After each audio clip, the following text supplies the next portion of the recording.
What's up, guys? Welcome back to another episode of Push Pull Profit. Today I am joined by my mentor, Luke Leaman, who runs Muscle Nerds, who is my longest serving mentor. And we had a big long discussion all about a lot of things. We started with where Luke was when he started the industry, working with Charles Poliquin, Luke's thoughts on the state of the industry in 2025, social media and Luke's love or hate for that, programming manipulations, biochemistry. We went down a deep fucking rabbit hole on getting sugar into the cell, and everything in between, and a bunch of our personal anecdotes from the 50 years in the coaching industry between us. Let's get stuck into it. So skipping to the part where you joined the industry, talk to me about when you started the industry. Yeah, okay, so I started training when I was young and basically studying all the old school guys like Paul Chek, Charles Poliquin, Charles Staley, all those guys. And started writing stuff for my friends and wanted to go to college for that. My mom said, absolutely not. That's a hobby. You'll never make a career out of that. So I had to go to learn it the hard way of going to college to do something I didn't want to do, and failed out of college. And then I decided, you know what? I'm just going to take that college money that I would have used for that, because I was broke too. I didn't have a pot to piss in. I saved up and then went to see Charles Poliquin, who was my biggest mentor in the industry. First time really leaving Texas, flying across the country and spending 3 or 4 days learning some of his stuff, and I was hooked at that point. So the next minute, I got into the industry. I started selling fitness equipment during the day. I started training people before and after work. Got tired of that, went full on into training, and saved up all my money and went to see Charles. Like he said, you need to find a mentor and stick with that person until you feel like you can't learn anything else. That's what I did with him. But eventually, instead of learning everything I could and leaving, he asked me to come on and start being a teacher. So I got invited into the education realm and started working for Poliquin Group. What was that? What did that feel like? Fuck, it was crazy, because the minute I did the first PICP, which is their program design and coaching for Olympic athletes, world, national level team sports and individual sports. And it was surreal. I knew at that moment that the culture that they had back then was amazing, and I fit perfectly in there. So I want to work, I'm going to make a concerted effort to work for Charles Poliquin at some point. And so I would do anything for free.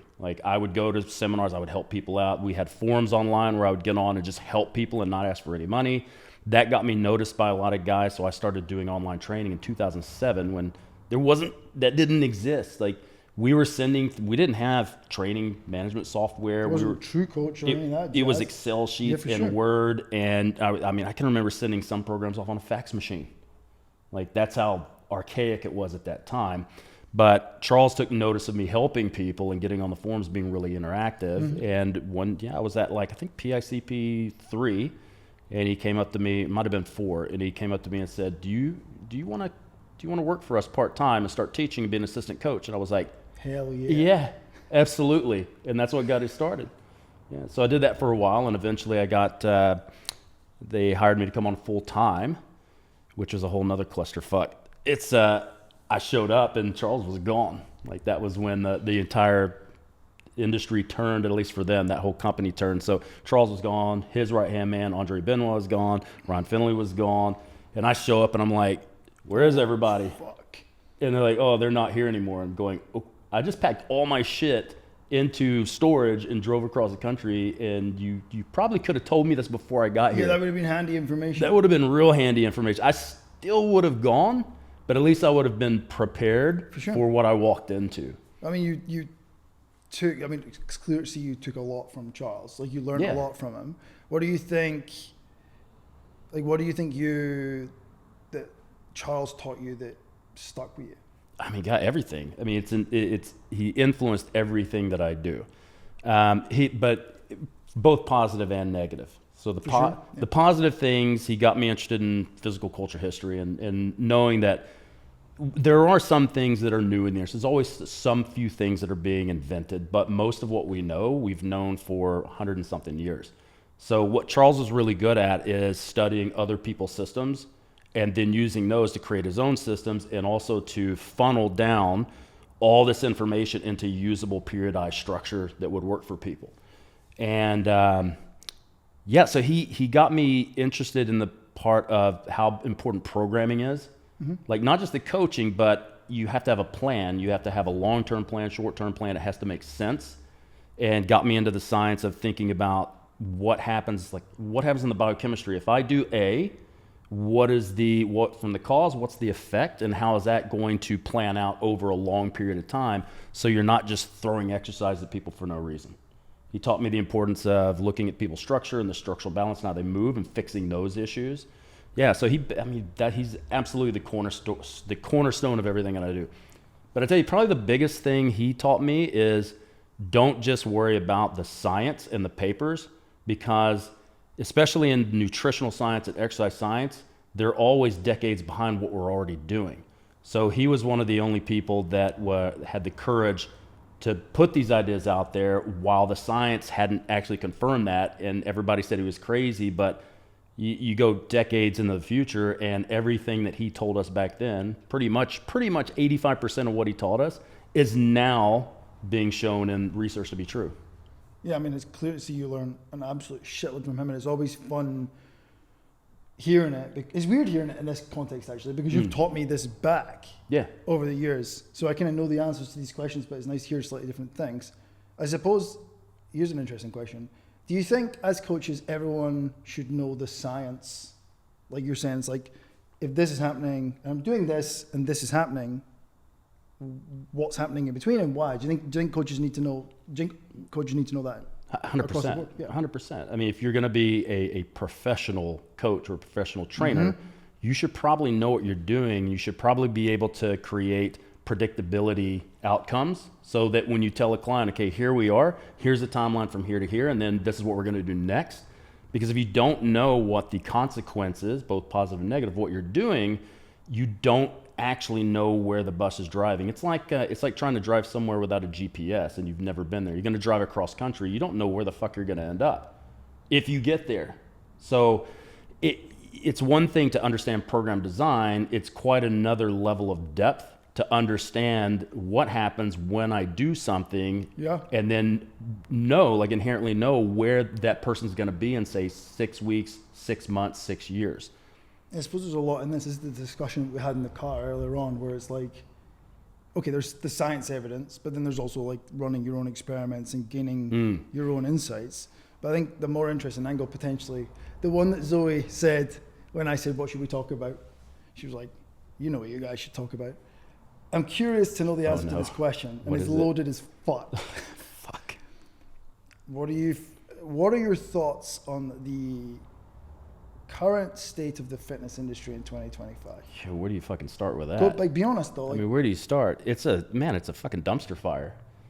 The thing that I hate the most is all the social media shit. Like I remember, we discuss this all the time. When I came up, there was nothing like it's word of mouth. Like you couldn't do funnels and pay for ads and then try. If you didn't know what you were talking about, you would quickly be outed. Yeah, for sure. And now the people who are paying for training don't know the difference between somebody who knows what they're doing and what they're not. And a dinosaur like myself is at a massive disadvantage now because you get, these young guys who started training 6 weeks ago and now they're coaches, but they're really fucking good at marketing and doing video because they've grown up with that and they've learned that in school. So they can create a shiny object that they can fake it until they make it. No bite, right? Yeah, 100%. Or they can completely fake it. And the problem is, when we're talking about weightlifting, when we're talking about physiology, we're talking about nutrition, supplementations, and the massive amount of drugs people are on these days. Like,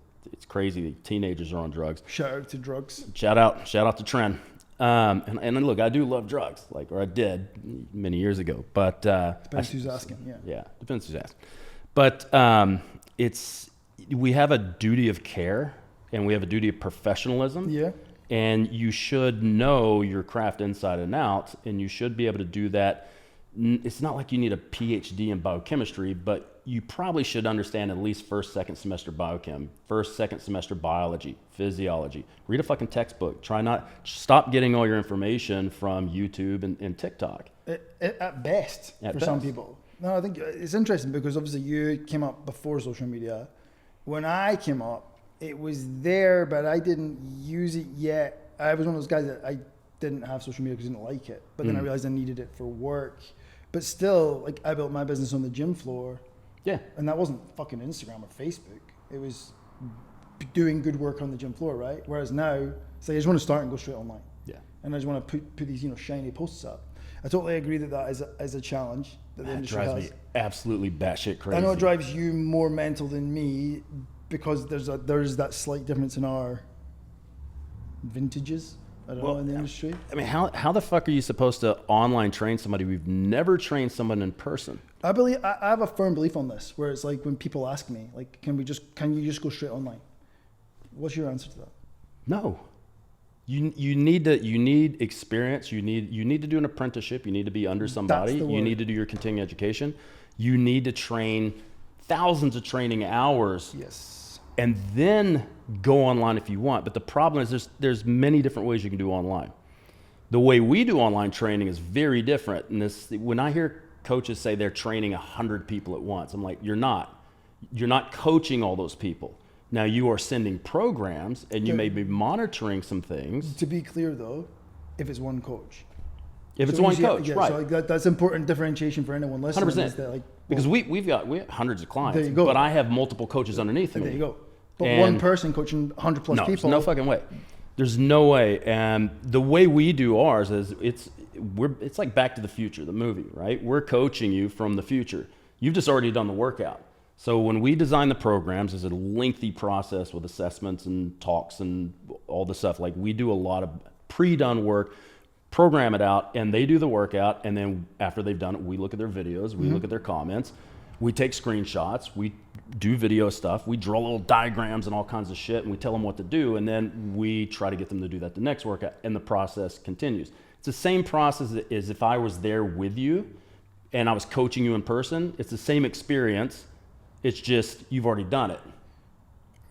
And without doing it in person first, you had no clue how to do that. Yeah. I believe the same, and there are lots of people that say, you can just go straight online. I always tell coaches, I don't think you should. And the word you used, which is the fucking money shot, is an apprenticeship. Yeah. Now, obviously, I was fortunate to do an actual apprenticeship in another industry. So I knew what an apprenticeship was like. So then viewing the gym floor as an apprenticeship all over again, to learn what you do like, what you don't like, who you work well with, who you don't work with, where are the holes in your knowledge? Like when you have someone like, remember one really overweight guy came for personal training, and I'd had people that were overweight before, but this guy was like obese. I had no fucking clue how to deal with the psychological impact of that. And like online, it's even harder because people are telling you half truths or showing you, it's very hard to lie to a personal trainer. In the gym, if I can see that you're not making progress, or I can see you can't physically do something, if you can't remember how to do something from the last session, but you've told me you logged, 3 of that exercise this week, I'm like, there's no fucking way you did this by yourself, bro. I mean, there's no way you can look at a video and coach that without developing a coach's eye in person. Another good word, coach's eye. Yeah. Because let's say someone's squatting. Okay, are they twisting, or are they shifting, or do they have too much anterior center of mass displacement? Are they setting up correctly? If you haven't been there and gone, hey, hold on a second, put the bar back, let's set up a different way, choose a different foot position, and use a different type of bracing and cue, how are you supposed to do that watching a video? Even it's all the impossible. sensory stuff where it's like, what are you feeling? Like where, like even like that overweight guy, I remember speaking to you when I was working with him, and he was in a chest press and he was feeling his bicep. I'm like, what the fuck is going on? You're like, he's probably just feeling the stretch. He has no ability to get fuel into the fucking triceps and pecs. He can't even push glycogen in there. He's like incapable of working out with this. What he's feeling is the stretch of his bicep at the back. Yeah. And that's about it. Well, imagine too, so you don't have, somebody has never developed a coach's eye because they went straight from getting a basic certification and then jumping in online training.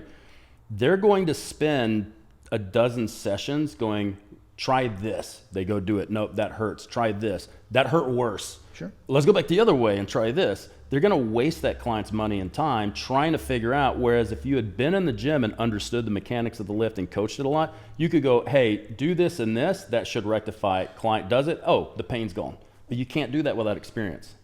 You can't. And then there's the experience thing and it's the education thing, which is obviously where you come into my life, where, I mean, we probably spent most of our time on biochemistry and drugs. Yeah.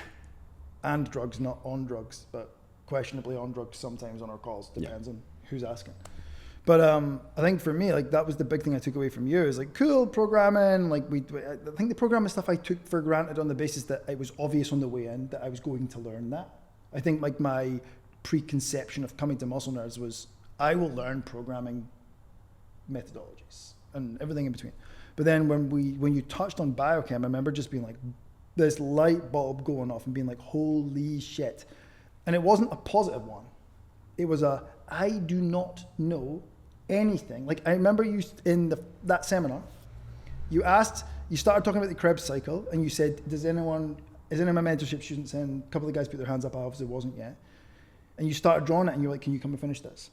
I remember at that moment in my life just being like, committing mentally to be like, that's not going to help me in the gym floor like in an instant, but like I want to be that guy. Yeah. And I think, well, what are your thoughts on like knowing kind of, I think there could be someone listening or watching thinking, why the fuck would I need to know the Krebs cycle, biochemistry, truly learning squats is more important? I mean, it's all important, isn't it? But if we look at from the like I say, a biochemical standpoint, people think it's a really hard subject to learn, but the easy fundamental stuff of how we move energy and how we transfer one piece of matter to another piece of matter and then finally into heat or energy, it's not inherently that complicated, but people are really fucking lazy and they won't spend the time to learn this stuff. But the reason it's important is if we look at most PTs in most countries, I know it is probably here and especially Australia and the United States, a personal trainer's legally not allowed to give nutritional advice beyond like 8 cups of water a day, eat enough protein, make sure you eat 3 meals and a couple of snacks. They have basic general guidelines they can give. Now, we all know that we all give people prescribed nutrition because the clients expect that. They don't want to pay money to a trainer and then also have to go to a nutritionist. That's realistically what should happen, but we're going to lose clients. So as long as you don't fuck anybody up and you're really careful about it, fine.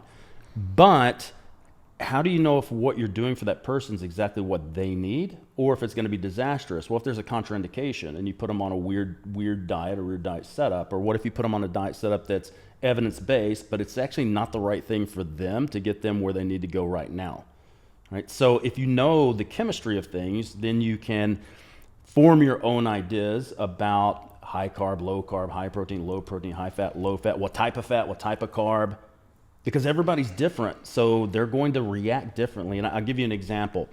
Years ago, when the CGMs, the continuous blood glucose monitors came out, I spent 3 months with implants in my arm just to see like what happens if I go keto and then I measure my ketones and that's giving me my blood glucose. What happens when I go all the carbs? What happens when I try different types of carbs? And then I measured Zoe. And so it's really interesting because people think a carb is a carb. Like we take a big carb, we break it down, right? And basically break it down to the 3 sugars that's going to get in your body: galactose, glucose, and fructose. So we think like a glycemic index, glycemic load, same for everybody. It's not. So for example, there's glycemic individuality, individuality. Yeah. That's right. Okay. Yeah. Between different people. So for example, if I eat white rice, like jasmine rice, which I love, my blood sugar hardly moves. If I have a sweet potato, I'm borderline diabetic for the next 2 hours. She's exact opposite. She can have sweet potatoes, no problem. If she has a cup of white rice, her blood glucose goes astronomically high. Yep. See, and if you don't know how to measure that, and you don't know how to like understand what's happening, or why that's happening, then yeah, they might be doing the client a disservice of not giving them optimal training. What we should be doing is giving them really high value for what they're paying for, because personal training is not cheap. I totally agree with all this, and I could go down a million rabbit holes, but I mean, briefly, I put a CGM on probably when we were working together, and I discovered that bananas and any intra-workout like maltodextrin or whatever the hell's in them, the usual basic carbohydrates that go in there. Intra-workout sends me to fucking space. Like I am more than pre-diabetic for a couple of hours, like brutal. It made me feel awful as well. Couldn't work it out. Hell, a pump, but like afterwards wasn't pretty. But like for me, it's like I remember learning this stuff from you and getting really. It's hard. I don't think you can give it to someone. I got really excited about like whenever you taught me this stuff. Whenever I found a deficit, and not in everything. I'll be honest. I've not told you this. sometimes we would talk about, assessments and stuff. It didn't do the same for me. And I think it's okay to have, and this is the breadth of knowledge, a strategic, breadth, like where it's shallow, but you know a little about a lot of things. And then like, what is that tactical depth, which is like, this is my fucking area. Yeah. Now you are the anomaly, because rather than it being like a breadth and depth is all of it, because you're fucking not human. But for the rest of us, that depth is the part where it's like, obviously it was biochemistry, but I got really excited about that. And I know a lot of coaches maybe aren't that excited about all this, but I feel like the big picture topic we're having as a discussion just now is like continued development as a coach, right? We provide continued development in the area that some of it you don't like, because there's the social media thing, and not what we do, but social media, sales, marketing, or BDSM is what we call it, business development, sales and marketing. Nice. For you, it's the other side. We're both continued development for coaches. Agree? Yeah, right. 100%. What are your thoughts on that concept of continued development for coaches? And do you think there's ever a point where you should stop? I mean, I know your answers to all these questions, but I'm always curious to hear what you say. I mean, I think you should never stop. I think you should have a beginner's mind. You should always be seeking, because there's so much to learn. There's so much to learn. I do think that, like, I have to have width and depth because I teach it, right? But with coaches, when you first get in the industry, you have to do what I call is you got to shovel a lot of shit. So you got to train clients that you don't want to train. Sure. You got to deal with issues you don't want to deal, because you don't have a choice. You got to earn the right to move up the fucking food chain. That's right. And you need to deal with problem clients. So in the future, they're not that much of a problem. So you also have to have clients. So you have to fill up your dance card before you get really choosy and niche down. You also have to figure out who you want to train, because you may have somebody who loves training bodybuilders. If you like training bodybuilders, you go into bodybuilding, powerlifting, CrossFit. But it changes as well. It can change. Yeah, if you like, it should change, I think. And then you might have people like I'm a tactician. Like, I'm not an accountability partner. But in the early, which is funny because that's what I'm teaching at your seminar, is like compliance. That's part of the reason why I want you to teach it, because you don't. Yeah. So it's like I had to think back like decades ago where, okay, when I actually had to have a lot of empathy for my clients, because I had to train a lot of clients that I just like, whatever, like what would I need to know if I was starting out now? What do clients, but now the older you get and the longer you're training people, you then can be more selective about who you train. So like the people that I train now, I'm not empathetic at all. Like, I'm a little bit, like if they have problems, I help them, but I'm not going to hold their hand and parent them and all that type of thing. But that's a skill set that you need to know. Now, you could be the tactician like I am and move off to that angle where you go into assessments and biomechanics and you go into the nitty gritty of physiology, or you might go, hey, I really like this whole, like the counseling, the empathetic side. I like the accountability. So I'm not going to worry too much about my program design, just solid enough programs, but I'm really going to go full Monty into the accountability, compliance, the, Kashi, hippie, crunchy shit that I don't like.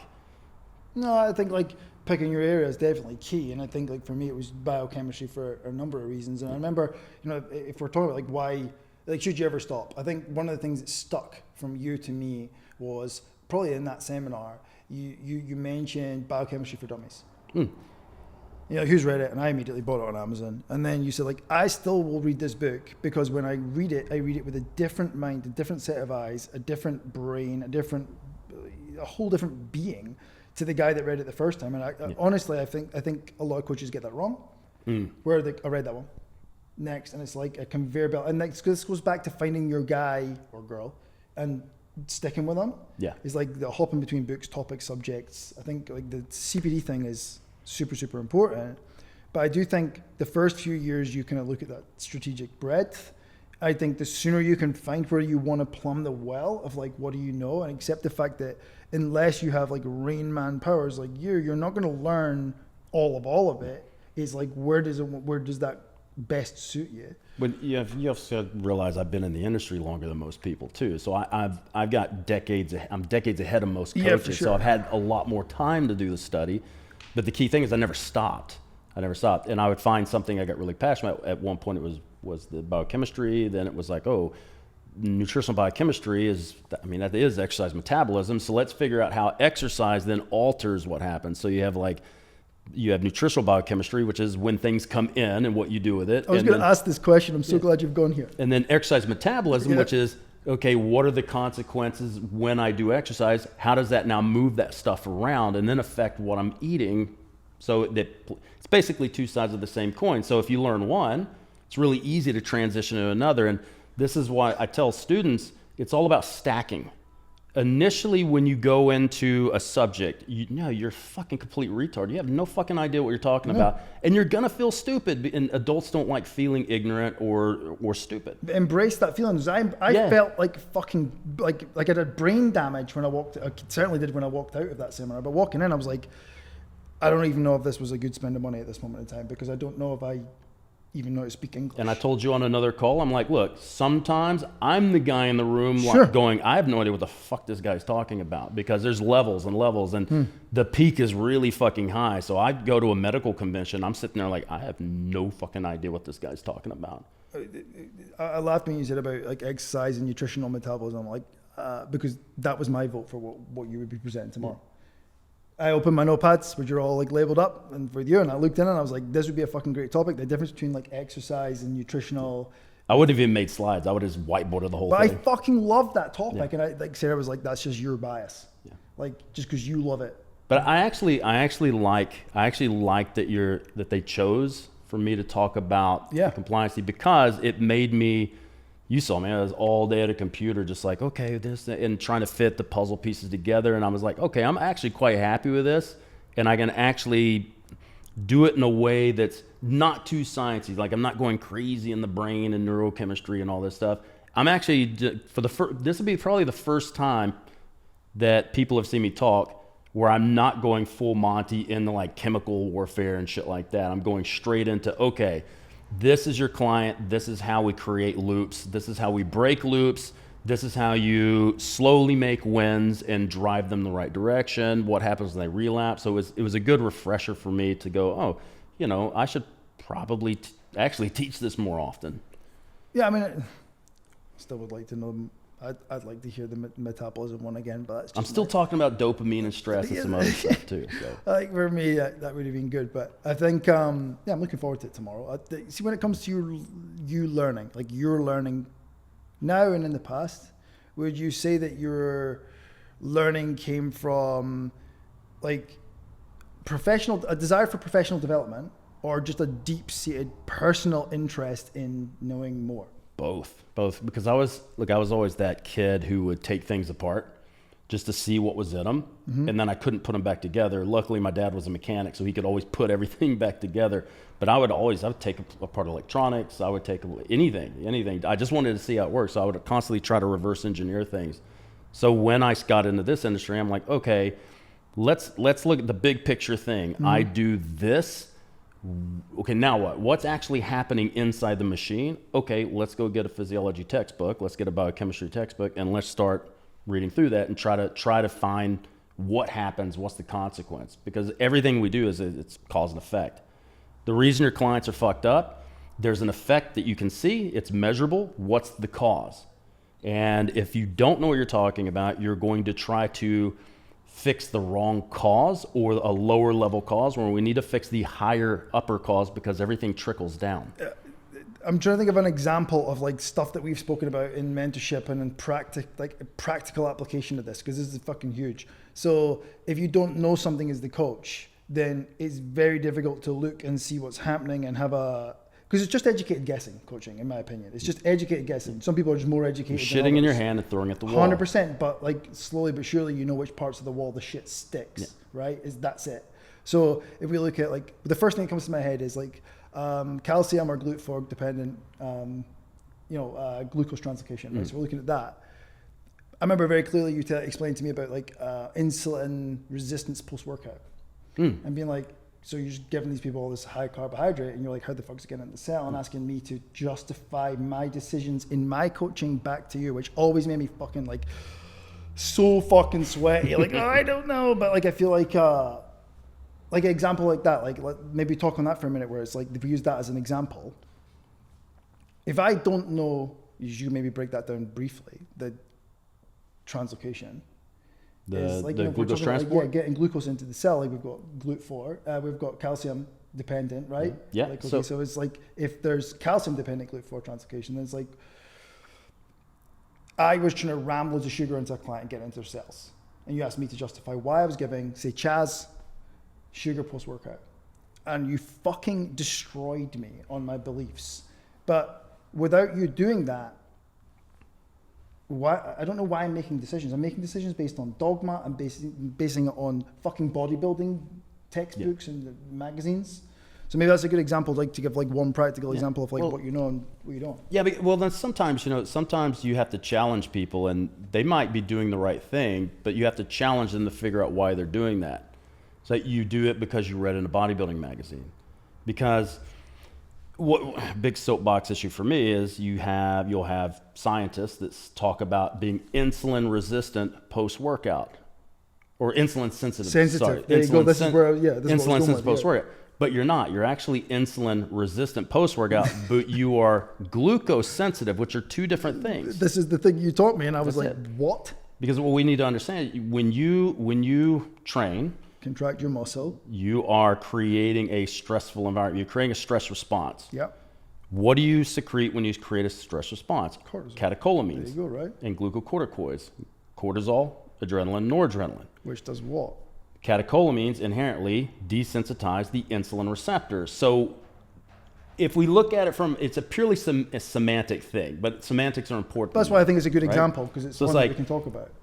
Carbs post-workout are good, not because of the insulin issue, but because you have good glucose transport, because those are two different things. So when you contract the muscle, the calcium that create the calcium ions that create that movement makes cells accept glucose irrespective of insulin. Via calcium-dependent GLUT4. Exactly. Or we could also say, if we didn't want to say like calcium, we could say movement-dependent GLUT4. But this is the sort of thing that like I sat and maybe there's someone watching or listening and they're like, what the fuck are they talking about? And that was how I felt. But like, I think your response next to that feeling is what will differentiate.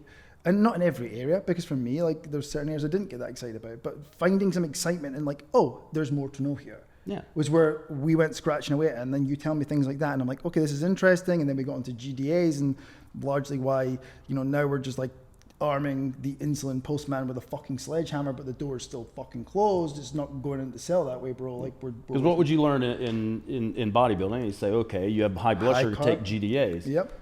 But my question now is, why is the sugar high? The cell doesn't want the sugar. That's the problem. The cell has enough energy. It doesn't want any more. It's trying to run through its processes and make more room. So then you give a GDA, which slams it in there, and there's always a consequence to everything you do, both positive and negative. So if we're going to go on a physiology lesson, like it's looking at insulin resistance not as a bad thing necessarily, but as a protective mechanism, which is a good thing. But it depends on the situation, right? So like post-workout insulin resistance is different than if someone's just morbidly obese and insulin resistant, because someone who's morbidly obese can't manage the flow of energy, so they have to put it somewhere else.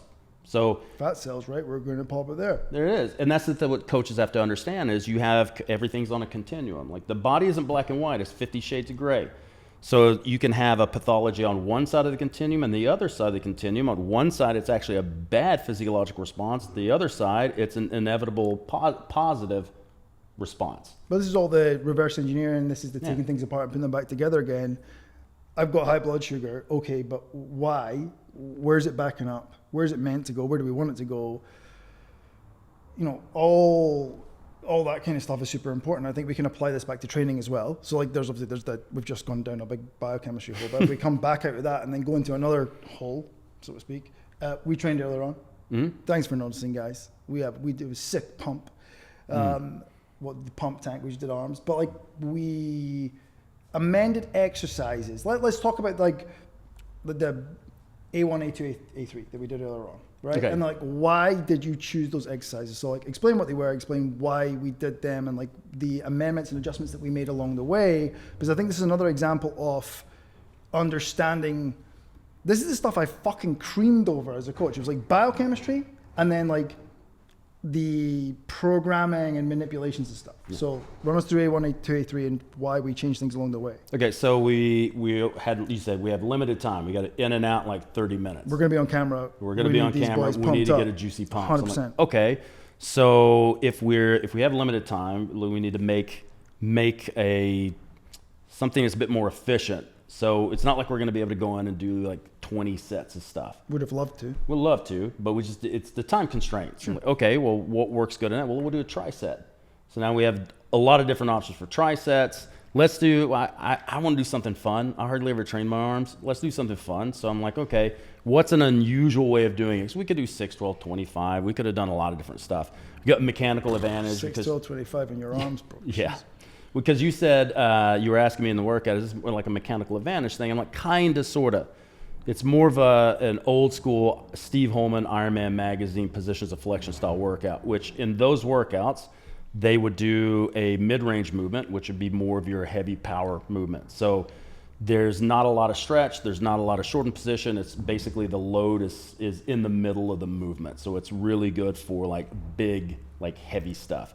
Start with a seated curl. So we're seated incline curls. Not incline. We only had an incline, high incline, but we'd just say seated curl, right? So we do that, hit an AMRAP, 6 to 8 reps. So then I like in the original Ironman stuff, they would go mid-range, lengthen position, shorten position. Yeah. Now I prefer doing it a different way. I like doing the mid-range, going to a short position, and then getting a big pump, then going to the lengthened position and trying to do praying to any god that is available. Exactly, and like really just ripping the shit out of it because we have like 3 sets of that and 3 sets of triceps. And we're kind of done. So mid-range position seated, then lower the bench, flip over, spider curls. Yep. Get a little shoulder flexion, elbow flexion. We move into a short position, and the gravitational load is short position. Get a really nasty pump. Same incline, flip over and get in a really deep stretch position and then finish it out. For sure. So like, let's look at the adjustments. So if I'm on the first exercise, A1, we're doing seated curl. There's not really a huge amount of adjustment that took place there. We were supinating, fine, no problem. But when we moved to spider curls, you brought my elbows forward. You changed my neck and thoracic position. Mm-hmm. And you asked for a little bit more elbow flexion throughout the movement as well. Yeah. Why? So if we look at the biceps, they're biarticulate, so they cross both the shoulder and the elbow. Yeah. So the whole goal of this, and the hypertrophy bros are going to argue with me and go, oh, it's just active insufficiency, like that's a bad thing. When you try to contract a muscle at both joints, it's going to get crampy, it's going to get pumpy. The whole point of that movement in the A2 is to get pumpy. And that's it, basically. So it's like if we bring this forward and up, we get pumpy real fucking fast and we get engorged with blood really quickly. Now, you were kind of going like flexing and bringing the head down. Head down, yeah. Yeah. So head up, extending the thoracic spine. Yeah, get in a better extended position, keep the spine in position, and look up. And the reason is when you look down, it can potentially close off the nerve slightly, which can lower the strength going through the elbow flexors, right? So we're coming out the neck and we're going basically under the clavicle and over the first rib. So if you go here and you impinge that, it's not going to impinge everybody, but there's a high likelihood it can, especially in that position. If you create any type of partial impingement of that nerve, it's going to reduce the amount of output you can get through your biceps. So if we can get extended and keep the head up, that will give us a small percentage of extra strength in that position. We should probably clarify head up, neutral spine, not head up. Not head up. Looking up. Yeah, it's not flexed C-spine, it was neutral. It's basically head up into neutral position. Extension of T-spine and neutral C-spine is what we effectively did there. Fine. Yep. And then we moved into an incline, and then as we went through, we kept dropping the incline into as close as we could get to what we used to call, like back in the day, physical culture history, a lazy man's curl, which is basically they get on a high bench. Sign me up flat, for that one. Yeah. High bench flat so they can get in a lot of shoulder extension and then go from that. So you get a massive stretch. Yeah, long lengthened position, stretch like fuck, and not many reps, I'm embarrassed to say, but still some. Yeah. And then we moved into triceps. same kind of vibe where flat dumbbell skull crushers, for the sake of layman's terms, into decline. Into a decline, same thing, but a decline position. And then we moved into overhead French press, cable French press. Basically the same thing. Big mid-range position. The original intent, we were going to stay all on dumbbells, and you were like, hey, there's a cable over there. I'm like, well, fuck, that's perfect. That's actually better anyways. So do the flat bench, mid-range position, then go into a decline. And in the decline position, since we're upside down, that is going to reinforce the load being more in the short position. Mm-hmm. Then to amplify that, we bring our elbows back, so you're pushing this direction, which makes it god-awful hard to get all the way up. I was shaking like a shitting dog, and I lost my right arm at one point. Yeah. So did you. Like, both of us lost it. And into French press, realistically for me, and then it's good to know this stuff as well as a coach. We know that my external rotation is shit. So for me to get here is very, very difficult, right? But now we can use the load to pull you into a little bit more stretch. And over time, if you continue doing that, your shoulders will get better. It'll open it up. Space. Yeah. And then the nasty one on the last one, we did we started doing Cali presses. So I forgot about that. As many concentric as you can, and then kind of rolling eccentric triceps extension. But these are changes that I think coaches need to know and have this stuff in your. And I think this is why actually seeing some time in the gym as lab time with friends, colleagues, industry mates is super, super important. And then obviously you spoke to Sarah about the hamstring curl stuff as well. We were talking about hamstring curls with the Saz and Chaz. Do you remember that discussion? Yeah. Maybe worth touching on that super quickly, just to give another example of what was going on in the gym and amendments and everything else when we're talking about. I think a lot of coaches just need to know these little manipulations you can make, why we're doing it. Like, remember, toes. Yeah. Give us that example. It's another good example. But one thing they need to know is like when it's okay to do this stuff, when it's not. Because, like you said, when is it? There was a time where we were going and we completely lost our right arms and the dumbbell fell. With a client, that's fucking dangerous. Yeah, so there's like a more advanced client, there you go. You could do that, but like you wouldn't do that with Mary Muffin Top on her first fucking session. I was going to say those words if you did. It's like we keep it. I need to put this on a sticker. I need you to tell me how to do stickers. Keep it simple until it needs to be complex, right? So if the simple thing works, why would you make it overly complex? So it's like. The irony is when you're better, you can make simple complex. The better you get, the more complex you can make simple. Correct. Because our workout was not fucking complex. No, it wasn't complicated at all. It was real simple shit and little small tweaks. So when you put them on the hamstring curl, and Sarah's feet are like this, I'll point to the camera. And what do you do with her feet? So we turn the toes in. Right. Okay, so basically when we look at what... I'm going to get cramp as we do this, but let's just do it anyway. When we look at where the hamstrings are, right? You have the three major hamstrings we'll be looking at: semimembranosus, tendinosus, and the long head biceps. They all originate at the same part, ischiotuberosity or the sit bone. The semimembranosus tendinosus run, that's your medial hamstrings. That's what's considered that. Mm-hmm. Long head is a lateral. That most people will almost always bias towards the lateral head because they almost always do a duck foot. Yep. So if we want to balance that out, well, we turn the toes in. You find out how weak people are, and how fucked people are when they try and internally rotate. And they can't actually turn the tibia inside, right? And then you'll see too, as they go through, their feet they'll start to do this. They'll start rotating break apart. out. Was it not Chaz's feet? Whose feet was it? Sarah's. Yeah. Someone's feet kept breaking. Yeah. Like Chaz doesn't have a problem with it because most of the stuff... He has problems. It's just not that one. Just not that one. And that was the first time he's ever done that. So he's like, I never do leg curls. You know, I'm a CrossFit king. He's not a bro. Yeah. He's not a bro, but... He's a bro. Honorary. But the thing is, the stuff that he would be doing in CrossFit already biases that medial hamstring because they're doing a lot of hinging. They're doing a lot of RDLs. They're doing a lot of Olympic weightlifting. So a lot of that stuff is already biasing opposite of what most people do because most people get on the leg curl and only bias one side. But then we saw the other side of that because that's a benefit to Chaz on the hamstring curl, but we saw the opposite of that when we did the glute kickback machine, and Chaz was incapable, but he's too tall, but not incapable, less capable of using his glute because his erectors are so fucking strong. His bias from the hinges, the lifting that he does in CrossFit actually then impeded his ability to engage just glute. And that's the joke that Chaz and I have in every fucking bodybuilding gym we ever go to. Is Chaz is like, I find this hilarious that these are exercises and machines for one muscle, which isn't always true, but largely versus CrossFit it is. So what was going on there? He's in the kickback and his erectors are fucking like on, and he's not getting the same out as glutes. What's going on? Yeah, because basically what we want in that position is to try to keep a little bit of a hollow ab. So keep the abs on and then posteriorly rotate the hips a little bit, and then just try to isolate the femur going into extension. So, which is completely out of tempo with what he usually does because everything's extension.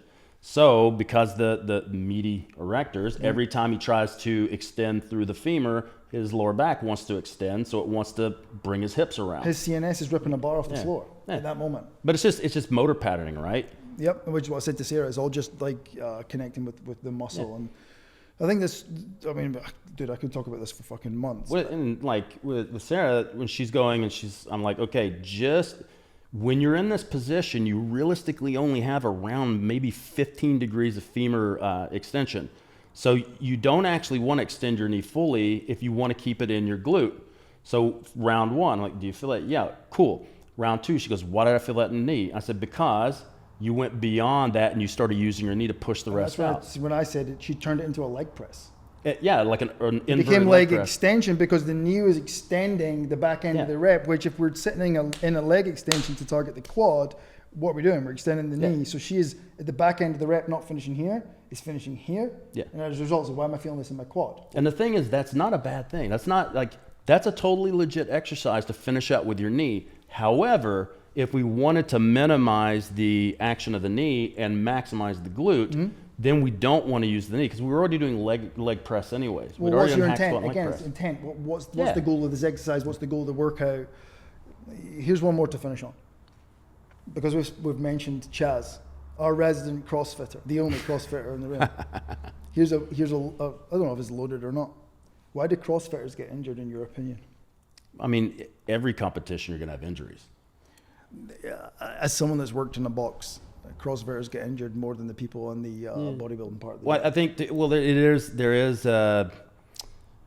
is a more extreme kind of viewpoint for CrossFit. And look, some of the pairings and the way they do things, like some of the higher rep snatches and some of the way they put exercise together, from a logical standpoint doesn't make sense.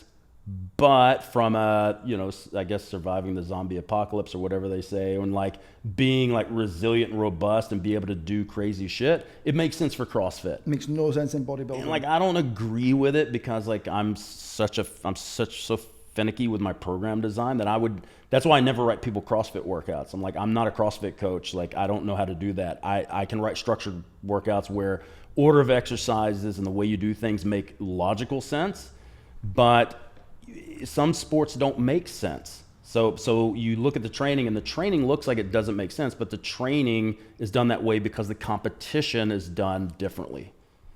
Doesn't make it bad, it makes it different. No, I totally agree. And I think like we could go down a hole on I mean, I could go on a big rabbit hole of CrossFit and scalability, and that's one of the problems they have is you can't learn how to Olympic weightlift with a fucking PVC pipe. I'm sorry. And I think it's not even just it's the people that go to CrossFit, because they go to CrossFit and they want to do the cool shit right now and don't realize it takes some time to learn how to lift with snatches and cleans in a way where it's efficient and it's effortless and you minimize injury. Expand. I want to know more about this. Well, it's a very technical lift. All lifts are technical. The only thing that's not at technical is machines, because good. I'm glad you've gone here. Yeah, because with a machine, the machine provides the constraints. Stability largely as well. External stability, a set movement pathway. Parameters for what you can and can't do. But for bodybuilding, that's great because you can go full Monty and you can work prime movers. You don't have to worry about all the stabilizers. You don't have to worry about center of mass. You don't have to worry about a lot. You can just go fucking full potato. But now you go to something like Olympic weightlifting, highly technical. Yes. And there's a definite very right way of doing it and a very wrong way of doing it. And that right way is going to be different depending on who you learned it from. Did you learn like Eastern Bloc style? Did you learn, Russian? Are you doing Chinese weightlifting? They all have their own different ways of how they move the bar from the ground to overhead. Yeah, like to do a bodybuilding machine wrong is still to do it right, pretty much. Yeah, as long as you can fit, as long as you put the sat settings in the machine right. the way that you were meant to be sat in it and using it for its actual purpose. Wrong is only so wrong, whereas in CrossFit, it's like there is infinite, there's less parameter. We're moving the bar, which is like, I took Chaz to, where did we go? You, me and Ben went to Flex Lewis's place in Dragon's Lair in Vegas, and we got him on the plate loaded chest press, and he was like, for starters, he was like, why the fuck are we doing another set? We've done like all the reps here. But Chaz kept standing up in the chest press because he wants to make everything a fucking free moving, full body movement. I mean, dude, we could talk about this all day, but I feel like for now, try not to melt anyone's brain any further. But with a separate conversation about this again. With the Olympic weightlifting, it's you and anything that is I'd say like a three-dimensional type of thing, you have to provide your own constraints. So your brain has to figure out how to make the constraints. You have to know what they were in the first place. That's right. Whereas a machine provides a constraint, a squat, front squat, clean, snatch. You have to create your own stabilization, internal stabilization, connection, your own patterns. His legs are fucking huge, for sure. So that everything is a place, right? So they're vastly different. They're all exercises, but they're very different in the demands that they need to do. Like if you're doing a snatch, you're never doing, your muscles aren't going to be on fire. You go and you do a hack squat to failure for 15 reps. Everything's going to be on fire. It's completely different metabolic demands, completely different technical, different ways in which you will fail in that movement between a metabolic issue versus a neurological or strength or technique issue.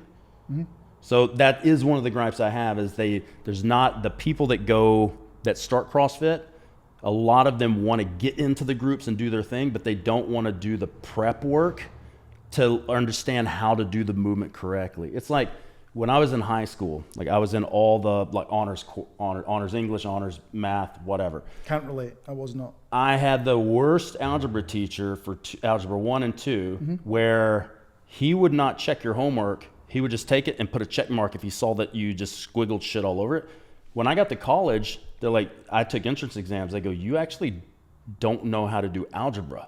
And I'm like, yeah, math's not my thing. English is my thing. And they're like, yeah, you can't go in algebra 1. We got to put you in retard algebra. So I actually had to go. Algebra. I was in university. I had to take like high school level algebra test after taking it for 2 years and still not knowing A minus B equals C. Which isn't ideal. So that's what like a thing where it's technical lifts. You need basically your fucking retard. Stacking of meta skills. Yeah, you got to build the foundation. I'm resisting every urge in my fucking body because I'm aware of time. I think we should wrap up. Because I could fucking keep playing tennis with you all day on this. I love this. This is my happy place. But I'm going to resist that for now. We'll do another one in a bit, but I just want to thank you, dude. Appreciate you coming and sharing and chatting shit. Thank you for all the help along the way. Thank you. Thank you, brother from another mother. Yes, sir. Guys, if you've enjoyed it, leave a comment. Let us know what you found from it. Let us know what was helpful. Ask questions if you want. And above all else, if you want to find Luke, don't find him personally. Find Muscle Nerds Education on Instagram. Muscle Nerds _education. Personally is not going to be the place. You're not going to get what you came looking for on his personal account. No. And don't forget to whap the subscribe button if you liked it. We'll see you on the next one. See you.